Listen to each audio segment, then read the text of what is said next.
Hello guys, welcome to chemistry class. आज हम discuss करने जा रहे हैं यूनिट ऑफ रेट कांस्टेंट। एक इंपॉर्टेंट टॉपिक है केमिकल काइनेटिक्स चैप्टर का, और ये आपको एक क्वेश्चन सॉल्व करके दिलाएगा, सॉल्व करने में हेल्प करेगा हर एक क्वेश्चन एग्जामिनेशंस में। तो चलिए बात करते हैं। तो यूनिट ऑफ रेट कांस्टेंट के लिए आपको रेट लॉ हम लोग हेल्प लेंगे। ओके, रेट लॉ आप जानते हैं पहले से, अगर आप नहीं जानते हैं तो आप कमेंट बॉक्स में चेक कीजिए, वहाँ पे मैंने ऑलरेडी पिन करके रखा है वीडियो का लिंक, जिसमें आप रेट लॉ समझ सकते हैं। तो रेट लॉ कहता है क्या है, जैसा कि हम लोग जानते हैं कि rate of reaction is directly proportional to concentration of reactant to the power n। Okay, ये एक कोफिशिएंट होता है जिसे हम एक्सपेरिमेंटली कैलकुलेट कर सकते हैं, यानी थ्योरेटिकली कैलकुलेट नहीं कर सकते हैं।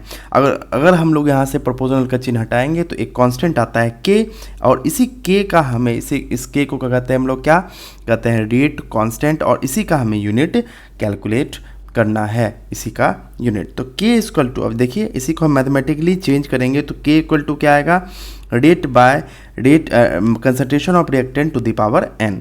अब जरा हम लोग जानते हैं कि रेट का यूनिट क्या होता है, रेट का यूनिट होता है मोल पर लीटर पर सेकेंड, और रिएक्टेंट का कंसंट्रेशन का यूनिट क्या होगा, मोल पर लीटर, जिसे हम मोलिडिटी कहते हैं, और टू द पावर क्या है, n है। अब इसी डेरिवेशन का इस्तेमाल करके हम लोग यूनिट निकालेंगे different types of order of reactions का। बस हम लोग वैल्यू ऑफ n को क्या कर देंगे, चेंज कर देंगे। जैसे for example zero order reactions के में अगर हम k का यूनिट देखने जाए तो n का वैल्यू क्या हो जाएगा, जीरो हो जाएगा। तो आप देखिएगा k equal to mole per litre पर second by mole per litre और to the power n। Okay, तो ये पार्ट जो है आपका, क्योंकि n का वैल्यू यहाँ पे क्या आ गया है, ज़ीरो, तो ये पार्ट आपका कैंसिल आउट हो जाएगा, और आपका यूनिट क्या होगा, मोल पर लीटर पर सेकेंड। तो ये है unit of k in case of zero order reaction. अब अगर हम बात करने के लिए जाते हैं फर्स्ट ऑर्डर रिएक्शंस के लिए, तो हम लोग पहले से ही जानते हैं क्या, कि k equal to mole per litre पर second by mole per litre to the power n। अब n का वैल्यू फर्स्ट ऑर्डर रिएक्शन के लिए n का वैल्यू क्या होगा, 1 होगा। k equal to mole per litre पर second by mole per litre to the power 1। Okay, तो मोल पर लीटर यहाँ पे क्या होगा, कैंसिल आउट हो जाएगा, बचेगा क्या, पर सेकेंड। तो पर सेकेंड k का यूनिट है, यानी कि रेट कांस्टेंट का यूनिट है in case of first order reaction. अब सेकेंड ऑर्डर रिएक्शन में क्या होता है, n का वैल्यू 2।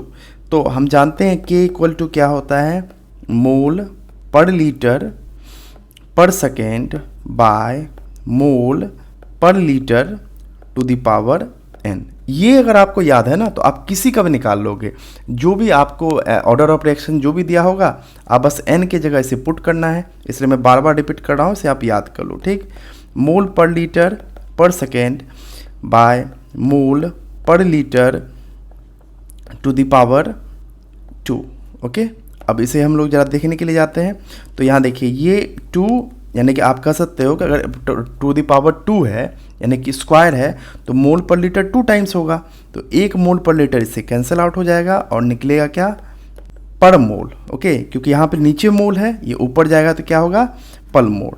और ये लीटर यहाँ पर लीटर है, तो जब ये ऊपर जाएगा तो ऐसे कंडीशन में क्या होगा, लीटर होगा, और पर सेकेंड यहाँ पे ऊपर में अवेलेबल है। ओके, यदि यहाँ पे आपको समझ में नहीं आया हो तो मैं सिंपल सा यहाँ लिख देता हूँ, एक बार और एक स्टेप और करके दिखाता हूँ।